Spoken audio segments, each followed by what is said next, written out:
Bueno, damos gracias a Dios. Una vez estuve en terapia psicológica para saber por qué tenía grandes problemas con los nombres. Y eso es otra historia que tengo que contarle en otra ocasión. Porque, sin lugar a dudas, esta es una mañana maravillosa porque tenemos la oportunidad de recordar lo que es nuestra vivencia como cristianos, como hijos de Dios. Nuestra vivencia como hijos de Dios es que tenemos la victoria en Cristo. En medio de cualquier circunstancia hay victoria en el nombre de Jesús. Y la resurrección es un hecho que es innegable en la fe cristiana. Cuando comparto la palabra de Dios con otras personas, incluso con personas con ideas de otras religiones, sean monoteístas como musulmanes o judíos, o sean politeístas como algunas otras creencias, quieren colocar a Jesús en el mismo lugar que los líderes de estas religiones son colocados. Pero la verdad es que Jesús es extraordinario. No hay otro como Él. Y el cristianismo es un cristianismo extraordinario porque nuestro Rey de Reyes y Señor de Señores venció a la muerte. Si tuviéramos la oportunidad de ir a Jerusalén y visitar lo que se llama el sepulcro, ir al sepulcro o donde se dice que estuvo Jesús, allí pues nos encontraríamos con una tumba vacía. La tumba vacía es una evidencia de la resurrección de Cristo. Pero algunas veces nosotros tenemos que entender que hay personas que quieren cuestionar nuestra fe en cuanto a la resurrección. Y permítame solamente en 2 minutos decirle lo que cada año por fecha de Pascua y de resurrección les cuento. Para que usted pueda entender que la resurrección de Cristo no es una locura, es un hecho científicamente comprobado. ¿Cómo? ¿Cómo podemos comprobar la resurrección de Cristo? Existe un método que se llama el método histórico. Es el método que se usa científicamente para conocer si hubo un hecho en la historia de la humanidad que fue verídico. Es un método que se usa dentro de la historia para conocer si tal personaje existió, si lo que dijo realmente lo dijo, si lo que hizo realmente lo hizo. Así que aplicando este mismo método para el caso de Jesús, se demuestra con firmeza que el hecho de la resurrección es un hecho cierto. Es cierto porque aún sus enemigos evidencian que algo extraordinario ocurrió. No solamente por el soborno que se le da a los soldados para que no digan lo que ocurrió, sino también por el hecho de que los mismos discípulos en el inicio de la noticia de la resurrección tuvieron una incredulidad, o algunos dicen, ¿qué pasó? El cuerpo se lo han robado. Pero estos mismos discípulos que creyeron que el cuerpo había sido robado o trasladado de un lugar a otro, fueron los que vieron, fueron testigos oculares de el Cristo resucitado, de la resurrección de Cristo. Y esto los llevó incluso a ofrecer su vida por Cristo. Y esto nos habla de una realidad. Pero si no que creyeras al método histórico, la persona que está a tu lado es una evidencia de que Cristo resucitó. Mire el que está a su lado, dígale, tú eres una evidencia de que Cristo resucitó. ¿Por qué? Porque si estamos aquí en esta mañana, si estás conectado, es porque tenemos a un Cristo vivo que habla nuestra vida, que ha cambiado nuestra vida, que ha cambiado nuestro lamento en baile. Pero en medio de la resurrección, Pablo usa unas palabras que me impactan, todavía estoy pensando en ellas.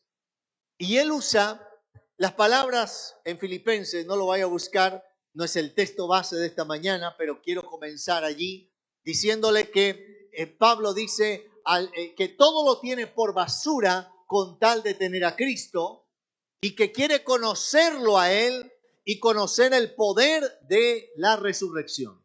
Y me quedé en esa palabra, el poder de la resurrección. ¿Qué es lo que la Biblia habla acerca del poder de la resurrección? ¿Cómo yo como hijo de Dios puedo experimentar en mi vida hoy el poder de la resurrección? ¿Cómo el poder de la resurrección del Espíritu Santo sobre la vida de Cristo, que lo trajo de la muerte a la vida, puede también operar en mi vida hoy? Y aunque no estoy muerto, puedo estar viviendo situaciones que pueden generar muerte o situaciones donde yo pienso que es imposible que algo suceda. Cuando tú y yo estamos en situaciones de imposibles, el poder de la resurrección actúa. Y el apóstol Juan nos narra este episodio en capítulo 20 del Evangelio de Juan. Quiero que vaya conmigo allí para mostrarle rápidamente tres cosas que hace el poder de la resurrección. Tres cosas que hace el poder de la resurrección. Juan capítulo 20, versículo 1 en adelante. El primer día de la semana. Mientras usted llega allí, abra su Biblia. Bueno, algunos ya están acá. El primer día de la semana para el pueblo judío es el domingo. El sábado era el último día que se celebraba el día de reposo o el famoso sabbat. Y el día domingo para nosotros, domingo para los judíos, era el primer día de la semana. Así que los creyentes, a partir de la resurrección de Cristo, no celebramos el sabbat. No, alguien me dijo, pastor, ¿usted por qué no guardan el sábado? Porque la Biblia dice que en los mandamientos dice que hay que guardar el sábado. El sábado es una enseñanza sobre el descanso. Nosotros guardamos el sábado. Yo le dije, yo guardo el sábado. ¿Usted guarda el sábado, pastor? Sí. Y el domingo, y el lunes, y el martes. Porque la idea de descansar en Dios es no solamente un día a la semana, sino todos los días. ¿Por qué nos reunimos los domingos? Hay que reunirse el domingo, es como religioso, o porque se cristianizó con Constantino la fecha del primer día de la semana como reunión dominical. No, nos reunimos el domingo porque los apóstoles y la iglesia apostólica acostumbró a reunirse el domingo para celebrar la resurrección de Cristo. Ahora, ese es el primer día de la semana. María Magdalena fue de mañana, siendo aún muy oscuro, al sepulcro y vio quitada la piedra del sepulcro.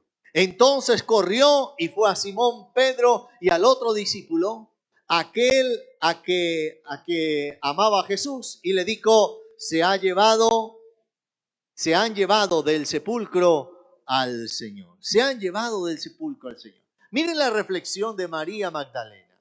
Miren la reflexión de los discípulos. O sea, se robaron el cuerpo, lo han trasladado. Los enemigos del Señor lo han sacado de donde estaba. Ha habido una profanación del sepulcro para llevarlo a otro lugar. Ellos no están pensando en la resurrección. Ellos no están pensando en que Jesús ha resucitado. Y aquí viene lo primero que hace el poder de la resurrección. Nos da poder para vencer la crisis. Otra vez. La resurrección de Cristo nos da poder para vencer la crisis. Aunque pasemos momentos, ¿qué es una crisis? Una crisis es una situación que se nos ha salido de control. Es una situación emocional. Puede haber crisis internas, pueden haber crisis externas. Una situación en la cual estamos sin saber qué hacer. La crisis puede ser una situación donde vamos a tener que ajustar y hacer cambios, porque en la crisis tú tienes que cambiar. Si tú no cambias en la crisis te cambia, te amarga, te vuelves alguien que hasta ni quiere buscar más al Señor, porque la crisis te amargó. Hay muchas personas que cuando llegaron al Señor pensaron que Dios los iba a sacar de la crisis, o sea que les iba a acabar la crisis. Pero el Señor lo que nos prometió es que Él estaría en medio de la crisis y nos daría el poder para cambiar la crisis. Ahora, esta es otra reflexión que creo que es importante hacerla.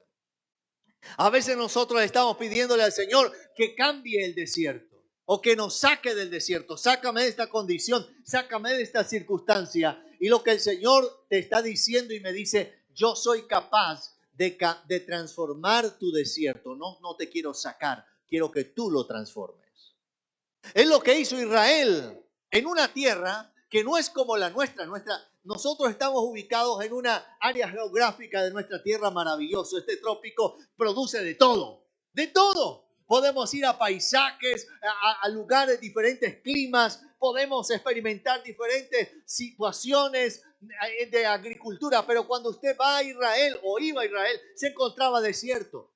Un lugar donde el agua no es abundante. Pero ellos fueron capaces de entender que era la tierra que Dios les había dado y que ellos tenían la responsabilidad de hacer esa tierra una tierra que fluye leche y miel. Y entonces desarrollaron cosas, desarrollaron tecnologías como el convertir el agua del mar en agua para poder alimentar los sistemas de riego de sus cultivos. Los sistemas de riego más avanzados en el mundo son los israelitas. Le dan a la planta lo que la planta necesita, ni una gota más ni una gota menos. Ellos desarrollaron en medio de la crisis una respuesta. El poder de la resurrección nos dice que Dios nos da el poder para enfrentar la crisis con su poder, con la habilidad y con sabiduría. A veces Dios no va a hacer el milagro, pero te va a dar la herramienta para que salgas. Porque queremos que Dios lo haga por nosotros. A veces pensamos, Señor, sácame de esta crisis, que venga un ángel y que ejecute tu mano poderosa a favor mío. Y el Señor te dice, no, porque esta crisis te está formando y te voy a enseñar que cuando tú estás en medio de la crisis, tú tienes que dejar de ver el sepulcro. Versículo 11. Pero María estaba fuera llorando. ¿Dónde estaba llorando María? Junto al sepulcro. O sea, estaba llorando por un muerto que ya no estaba muerto. Otra vez. María estaba llorando por un muerto que ya no estaba muerto. ¿Cuántas veces en la vida nos encontramos llorando por cosas por las cuales no debes llorar? Por cosas que ya Dios hizo a tu favor. Cuando Ana, aquella mujer que va a pedirle a Dios un hijo porque era estéril, recibe la palabra de parte de Dios, del sumo sacerdote Elí, que Dios haga contigo conforme a lo que has pedido. Ella creyó esa palabra y se fue a casa. Y cuando se fue a casa, ella ya no estaba llorando porque aunque el milagro no había ocurrido, ella había sido capaz de dejar de ver la crisis para ver afuera. A ver afuera. Y yo creo que esto es importante en nuestra historia y nuestra vida. Hay cosas que se murieron y tú tienes que aceptar que se murieron. La aceptación de la realidad en la cual tú estás. Este es el proceso en la psicología del duelo, donde tenemos que pasar por un momento de aceptación de la realidad. Pero ese proceso de aceptación me va a impulsar a nuevas realidades. Tengo que empezar, tengo que continuar en medio de la crisis. El poder de la resurrección nos dice que tengo que tener la visión correcta. Porque María Magdalena estaba llorando afuera del sepulcro. Pero mire lo que sigue diciendo el mismo verso 11. Y mientras lloraba, se inclinó para mirar dentro del sepulcro. O sea, estaba llorando y iba a mirar por si acaso había visto mal. Pero ¿qué vio dentro del sepulcro? Versículo 12. Y vio a dos ángeles con vestiduras blancas que estaban sentados, el uno a la cabecera y el otro a los pies, donde el cuerpo de Jesús había sido puesto. ¿Y qué le dijeron a esta mujer? Le dijeron, mujer, ¿por qué lloras? Esa pregunta que hacen los ángeles es la misma pregunta que le hace Jesús a María. ¿Por qué lloras? Y yo creo que es la misma pregunta que el Señor nos hace a nosotros. ¿Por qué estás llorando? Y parte de la sanidad que Dios quiere darnos es que yo tengo que contarle a Dios por qué lloro. Señor, ¿tú sabes por qué estoy llorando? No, cuéntale a Dios por qué lloras. Cuéntale a Dios por qué estás sintiendo lo que estás sintiendo. Cuéntale a Dios eso, porque cuando tú le cuentas a Dios lo que estás sintiendo, hay algo que sucede en todo nuestro sistema emocional. Cuando yo cuento mi sufrimiento, hay una descarga emocional. Y entonces empiezo a bajar mi nivel de tensión. Entonces el poder de la resurrección viene para decirnos por qué lloras lo que no debe llorar. ¿Por qué lloras cuando Dios te dio una palabra que Él te respaldaría, que Él haría algo? Tú no tienes que estar llorando, tú tienes que estar creyendo a lo que Dios te dijo. Dios les había dicho en muchas ocasiones que Él resucitaría al tercer día. Pero ahora María tenía que tener la visión correcta. Pero miren lo que nos sigue diciendo, versículo 15. Ahora María no solamente le está hablando un ángel, mire, vio a dos ángeles y ni siquiera los ángeles le quitaron el llanto. Usted está llorando y se le aparece un ángel y le dice, ¿por qué llora? Del susto aunque sea, usted deja de llorar. Pero ella siguió llorando. Y el versículo 15 nos dice, Jesús le dijo, mujer, ¿por qué lloras? ¿A quién buscas? Porque el poder de la resurrección viene cuando le buscamos a Él. Cuando lo buscamos. Cuando no estamos saciados con nada diferente a Él. Jesús es la razón de nuestra fe. Jesús es la razón de nuestra historia. Pero ella, mire lo que hace la crisis. La crisis te saca de la realidad. Tú puedes estar frente a Jesús y la crisis no te deja ver frente a quién estás. ¿Y qué pensó ella? Ella pensó que era el que cuidaba, el jardinero, el que estaba cuidando el cementerio. ¿Dónde lo han colocado? Y es más, ella hace una reflexión. Ella dice, dime dónde han colocado al cuerpo que yo lo llevaré. O sea, ella piensa que no importa lo que le cueste, ella va a cargar de nuevo el cuerpo del Señor y llevarlo de nuevo a la tumba. Esa es toda la reflexión de María. Es la reflexión de una persona en crisis. Es una persona que quiere llevar todavía la situación y no entregársela al Señor. Pero cuando Jesús la ve en crisis, Jesús la llama diferente. Porque lo primero que Jesús le dice a esta mujer, le dice, mujer, no la llama por su nombre, la llama por su forma. Le dice, mujer, ¿por qué lloras? ¿A quién buscas?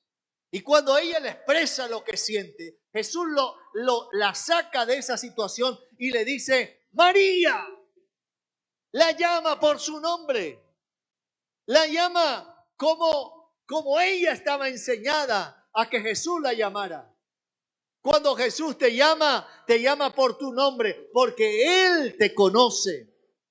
Él conoce tu nombre. Y al conocer nuestro nombre, conoce nuestra historia. Conocer el nombre no es simplemente un significado, es la historia detrás del nombre. Mi hija contaba que tenía grandes problemas. Hoy he mejorado muchísimo, gracias al Señor, con los nombres. Cuando yo era niño, vivía en unas condiciones donde las personas que vivían a mi alrededor no usaban los nombres propios de ellos, sino que usaban apodos, pero no eran apodos, eran, no sé el nombre, ¿cómo? Alias, exactamente. Usaban diferentes alias para no revelar su identidad. Esa era mi condición cuando era niño. Entonces, para mí los nombres no tenían importancia porque yo sabía que ese no se llamaba así. Así que un día se podía llamar Pedro, y otro día se podría llamar Roberto, y otro día se podía llamar fulano de tal, y otro día... Esa era la condición. Esa fue la terapia que llevé a la aceptación de eso. Pero lo que cuando llegamos a Cristo, Cristo nos llama por nuestro nombre. Hay un libro muy interesante, es antiguo, no sé, creo que ya no se consigue en librerías. Se llama Por esta cruz te mataré.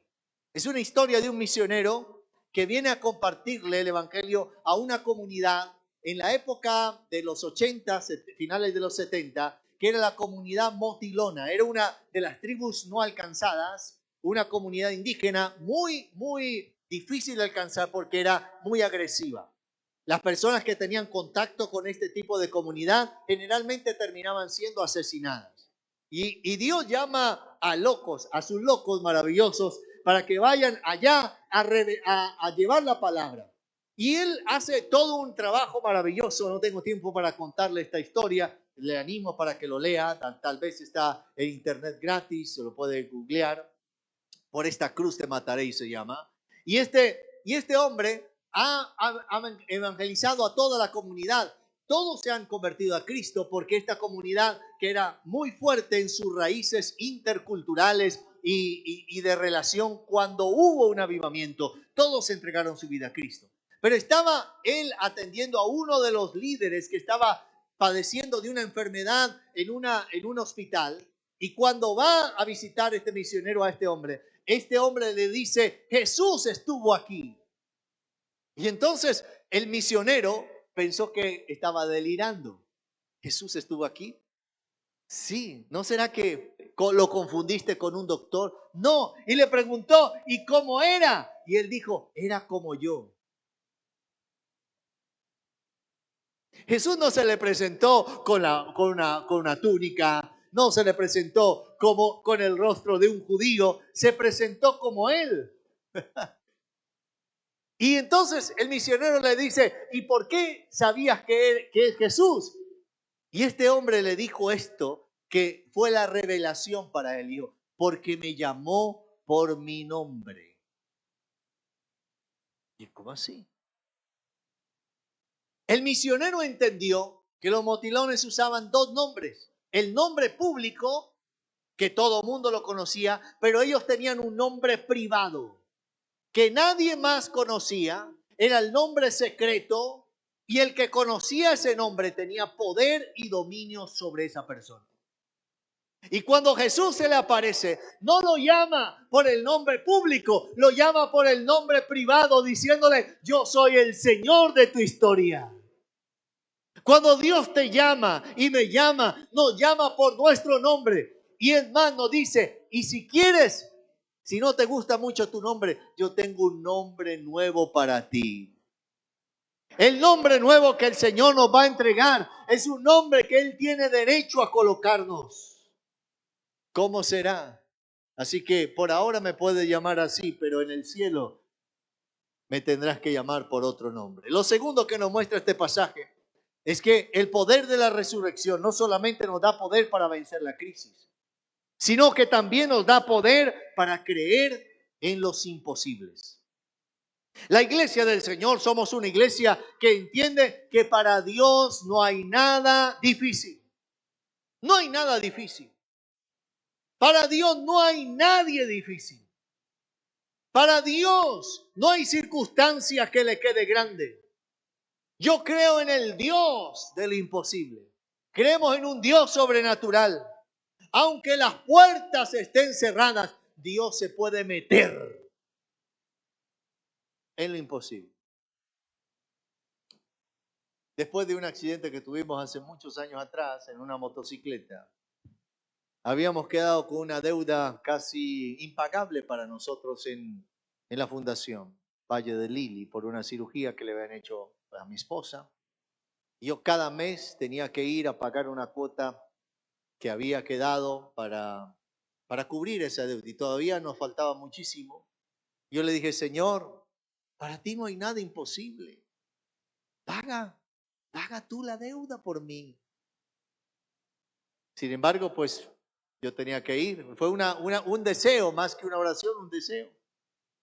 Y fui, me senté en la oficina donde me recibían el dinero, y me dio porque uno le gusta torturarse a veces, ¿no? Por preguntar el saldo. ¿Cuánto debo? ¿Cuánto debo? Y entonces yo empecé a ver a la señorita que estaba ahí, me miraba y miraba, me miraba y miraba. Y yo dije, aquí hay algo raro. Y uno siempre piensa lo malo. ¿Y dónde tengo esos recibos de los pagos anteriores? ¿Qué le ha pasado a usted? Bueno, gloria a Dios. ¿Dónde habré colocado esos recibos? Ahora me van a cobrar más. Y de pronto ella me dice, pues espérese un momento que necesito llamar a mi supervisor porque hay algo que no cuadra. Y se fue, llamó al supervisor, el supervisor entró ahí. Yo empecé a orar en lenguas porque dije que el diablo no se vaya a meter aquí en este asunto. Y de pronto vino el supervisor y miraba y me miraba y miraba y me miraba. Y bueno, ¿qué es lo que está pasando? Y, pues, señor, lo que pasa es que su deuda aparece cancelada. Pero debe ser un error del sistema. Diablo mentiroso, quitándole el gozo a uno. Pero venga la próxima semana y ya tendremos solucionado el asunto. Y yo salí como con un agridulce. No salí con la victoria y no como la deuda cancelada. Ahora se equivocaron. ¿Quién sabe qué irá a pasar? Pero a la semana siguiente fui y me dijeron, sí, su deuda alguien la pagó. ¿Usted cree que yo me puse a preguntar quién la pagó? A mí no me interesaba quién había pagado. Porque a quien Dios hubiera usado para pagar, eso Dios lo bendiga. Dios lo bendiga. Lo que yo necesitaba entender es que tengo un Dios que contestó mi oración. Y si no hubiera contestado, me hubiera dado la provisión para pagar. Y con todo lo seguiría adorando. Pero creemos en un Dios de milagros. Algunos estarán haciendo la misma oración. Señor, que me pase lo que le pasó al padre. Y el Señor dice, no, pague, mi hijo, pague. Y le iba a decir otra cosa, porque algunos ni pagan los diezmos, pero seguimos adelante. Nos da poder para creer en lo imposible. Y hay una evidencia, versículo 19, cuando llegó la noche de aquel mismo día, el primero de la semana, estando las puertas cerradas, en el lugar donde estaban los discípulos reunidos, por miedo de los judíos, vino Jesús y puesto en medio les dijo, paz a vosotros. Y esto es lo imposible. Jesús se metió donde todo estaba cerrado. Estaba cerrada, ellos estaban con miedo. Eso tenía doble llave. Eso tenía todos los candados posibles. Ellos estaban diciendo, nos están persiguiendo. Pero el Señor se metió y les dice shalom. O sea, la paz sea con ustedes. O sea, no soy su enemigo. Yo vengo en paz y a darles paz. Y el Dios de lo imposible les hizo creer en lo imposible, porque hasta ese momento ellos habían escuchado a María diciendo, resucitó, yo lo vi. Y algunos, no faltaría, María está en una crisis, necesita ir al psiquiatra, necesita medicamentos antidepresivos, María está en una negación, ¿no? María, todo lo que podríamos decir hoy con el conocimiento, María está en una situación al borde de un ataque de nervios, de locura, está casi teniendo pensamientos esquizofrénicos o quién sabe qué está pasando con María. María estaba, mejor dicho, María era la loca del grupo. Porque había dicho, lo vi, lo abracé, me dijo que lo soltara, que todavía no se iba a ir. Y yo, María, ¿qué es lo que María nos está contando? Pero ahora ellos lo están viendo. Jesús está ahí en medio de ellos, diciéndole, aquí estoy. Y ellos están allí impactados. El miedo se les ha ido. Y el Señor aparece para darles al Espíritu Santo. El Señor aparece para soplar sobre ellos algo nuevo. Como Dios te ha traído a este lugar que está encerrado, pero Él está aquí contigo y conmigo. Él te ha traído a este lugar para que lo veas a Él, para que le creas a Él, para que le digas, Señor, yo veré tu gloria en esta situación que estoy viviendo. ¿Cuántos alaban al Señor? Ahora, permítame finalizar diciéndole que el poder de la resurrección nos da poder para vencer la crisis, nos da poder para creer en imposibles, pero también nos da poder para vencer la incredulidad. Versículo 24.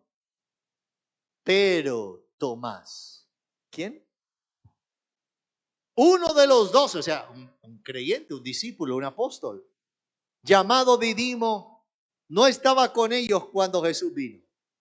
Y le dijeron, pues los otros discípulos, al Señor hemos visto. Y él les dijo, si no viere en sus manos la señal de los clavos, y metiere mi dedo en el lugar de los clavos, y metiere mi mano en su costado, no creeré. Yo he escuchado gente hablando mal de Tomás. Gente diciendo, uy, ese Tomás, terrible ese Tomás. Pero a lo largo del ministerio he visto a muchos Tomás, hombres y mujeres, que su fe es una fe racional. Y no estoy diciendo que nuestra fe deba ser irracional, sino que son de aquellos que todo lo necesitan comprender.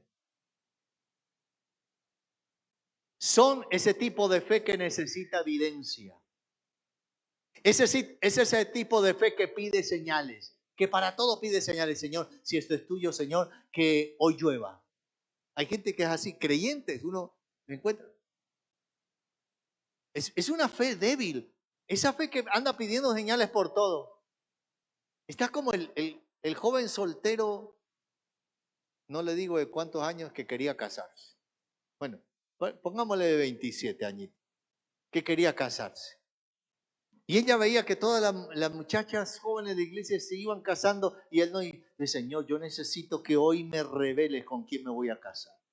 Es más, te pido esta señal, que la última mujer que se quede en la iglesia, esa sea mi esposa. Santo Dios, aleluya. Y si no queda nadie, entenderé que soy eunuco. Así que usted se imagina ese en el culto ese día, con mucha expectativa.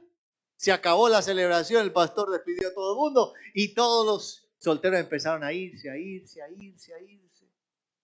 Y él allí se arrodilló y oraba y levantaba la cabeza y miraba. Y de pronto vio que ya no había nadie en el lugar. Pero de pronto escuchó un murmullo por allá en un rinconcito. Se asomó y vio una falda por allí. Y dijo, uy, santo Dios mío, la señal. Y se fue y se acercó. Y era la hermana de 99 años que estaba allí orando, clamando al Señor. ¿Cuánta gente le pide a Dios señales extrañas? Los que piden señales son incrédulos. Oh, se acaban los amenes. Si tú andas pidiendo señal por todo es porque eres incrédulo. Señor, dame esta señal. Señor, dame esta confirmación. Y te da la confirmación. Y Señor, dame la reconfirmación. Y después dame la reconfirmación de la confirmación. Andan pidiendo señales. Son Tomás. Hasta que no meta mi mano. Y Jesús escucha todo. Incluso, no solamente mi fe, sino también mi incredulidad. Y ahora se aparece el Señor 8 días después. Versículo 26. 8 días después estaban otra vez sus discípulos dentro y con ellos Tomás. Ahora Tomás estaba. Llegó Jesús, estando las puertas cerradas. Es que al Señor le gusta meterse donde las puertas están cerradas. Si tienes puertas cerradas, prepárate porque Dios se va a meter allí. Y se puso en medio y les dijo, pasa a vosotros. Luego dijo a Tomás, pon aquí tu dedo y mira mis manos y acerca tu mano y métela en mi costado. No seas incrédulo, sino creyente. Porque el amor del Señor es tan maravilloso que aún para esos Tomás, Dios les muestra su favor y su milagro. Pero ¿sabes qué es? Que Dios espera que tú le creas aunque no veas. El Señor espera que tú le creas a Él por lo que Él dijo, aunque tus ojos todavía no lo vean. No tengo que verlo para saber que Él es real. Alguien me dijo, ¿usted ha visto a Jesús? No lo he visto. pero lo he sentido. Yo tuve una frustración. Hablemos de las frustraciones, ya voy al final, mientras pido el grupo de alabanza. Estaba discipulando a un hombre que trabajaba en el club campestre. Y esta persona me empezó a contar su testimonio y me dijo, no, pastor, estaba un día en mi cuarto, en mi habitación, sentado, y llegó Jesús y se me sentó al lado y estaba hablando con él. Y párenle un momentico ahí. Él me estaba contando una historia como si llegara el vecino, como si llegara cualquier persona. Pero un momentico, ¿cómo así? Estaba soñando, y incrédulo, yo era el Tomás ahí, ¿no? Incrédulo. ¿Estaba soñando? No, pastor, estaba despierto. ¿Fue una visión? No, pastor. Jesús entró a mi habitación, se sentó al lado mío, en mi cama, y estuvimos hablando. Me lo contó como si fuera algo normal. ¿A usted no le ha pasado, pastor, eso? O sea, él me contó esa historia como, ¿eso es normal que le pase a todo cristiano? Y yo le dije, la verdad no, me gustaría que pasara. Me gustaría que un día él se sentara a mi lado. Que mis ojos físicos lo vieran. Pero si eso no pasa, aún así yo le creo. Porque aunque mis ojos físicos no lo hayan visto, lo he sentido a mi lado. Tengo que decir que un día cuando me dieron un diagnóstico de una enfermedad, yo estaba frustrado, estaba casi en un cuadro depresivo. Yo siempre duermo hacia el lado izquierdo, pero esa bendita noche dormí hacia el lado derecho. Y en medio de la noche, yo sentí que Jesús llegó y se sentó en mi cama. Pero yo estaba durmiendo hacia este lado y él se me sentó acá. Y cuando se me sienta ahí, yo quiero voltear a mirar. Yo sabía que era Jesús, yo estaba despierto, pero no podía. Y yo decía, ¿por qué no me dormí para el otro lado? No me dijo nada.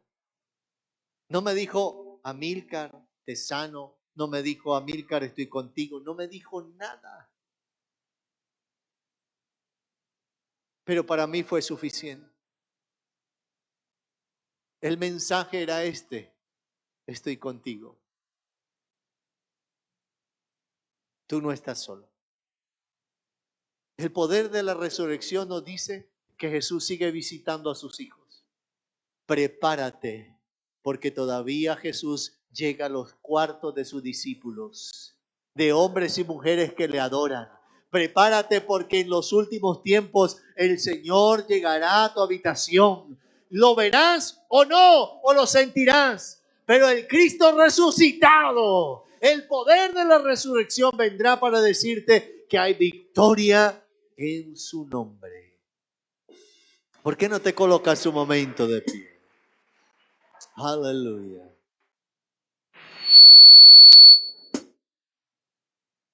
Oh, santo Dios mío. Quiero que cierres ahí tus ojos. Padre, estamos agradecidos. Estamos agradecidos contigo en esta hora, dándote honor y gloria. Creemos firmemente, Señor amado,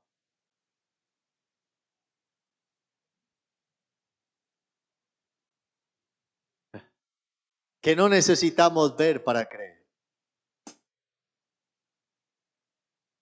Que no necesitamos ver el milagro, aunque lo veremos. Yo te pido en esta mañana que aquellos que están pasando por momentos de crisis, esperando un milagro de parte tuya, puedan decirle, Señor, yo ya he visto tu milagro operando a través de tu compañía. Pero tal vez quieras decirle, Señor, yo necesito experimentar el poder de la resurrección. Necesito que tú operes en mi vida de una manera especial. Yo creo que el poder de la resurrección está a nuestro favor esta mañana. Va a operar para favorecerte. Y yo no sé cuánto estés necesitando una operación sobrenatural de Dios en tu vida. Un imposible. Algo que tal vez humanamente te dicen no es posible, pero Dios te trajo esta mañana para decirte, para mí no hay nada imposible, porque para Él no hay nada imposible. Y si tú estás necesitando ese imposible, levanta tu mano allí.